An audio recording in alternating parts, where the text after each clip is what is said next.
some of the benefits of studying in Canada. I have a laundry list of stuff that I can talk about, but just for the sake of the video and the length of it, I'm going to try to condense each point as much as possible. So bear with me. Number one of benefit of studying in Canada: international recognized credential. That's self-explanatory. I don't need to say nothing else about that. Number two, first world education. Now imagine coming from a small island in the Caribbean, or small island anywhere else in the world where islands are. But the point I'm trying to make is basically, if you're not from a first world country per se and coming to Canada, then you're going to be exposed to what first world education system is like. Number three, the cultural exposure. I've literally had classmates from all over the world: Nigeria, Peru, Poland, Ecuador. I have met a lot of people from many different ethnic backgrounds. India, different parts of India, they speak different languages. They're having a hard time communicating with each other because they have a different level of dialogue and stuff like that. That's intriguing and interesting in and of itself. So the cultural experience is something that I personally find to be beneficial, and to know what is acceptable in other parts of the world and what really isn't was something I really enjoy. Number four, when you are an international student, at least the school that I attended, they had an international department, like a whole department designated to support international students, and they would typically have someone in the department that speak your language, even though we're all supposed to be speaking English, and that's a requirement to attend the school. There's always a translator.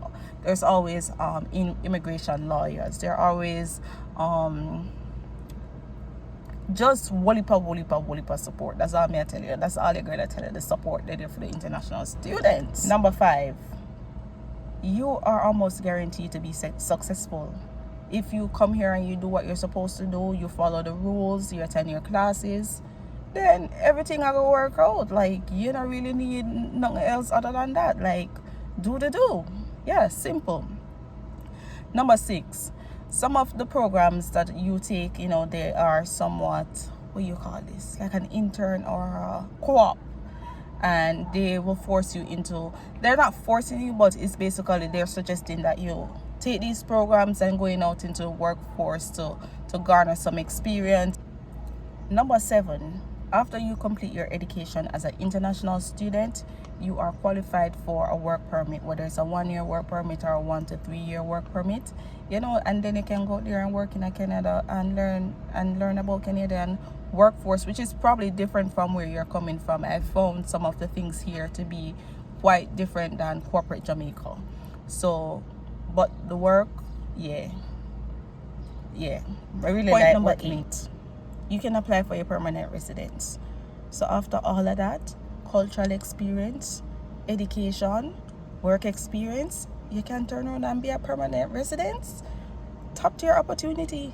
I encourage everyone who can apply, who can come here as an international student or in any other capacity that will lead you to a permanent residence, that's the day, encourage it. Everybody will come over here, come over, have a vibes.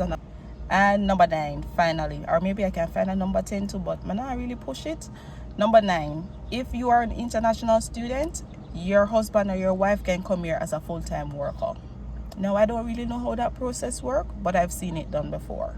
And I may get one of my friends to come on the channel and talk about it, but I know it's something that happens. One person is an international student, work 20 hours a week. The husband and wife is a full-time worker on a work permit, and they get to work 40 hours a week, and there's not a lot of restriction on that. So couple together, it's almost better if you're married. Easier. I don't know. Yeah, I'm going to try and get one of my friends to come on the channel and talk about it, but dance today not make no promise because I don't control people. But essentially, thank you guys for watching. Like, share, subscribe. Come back again.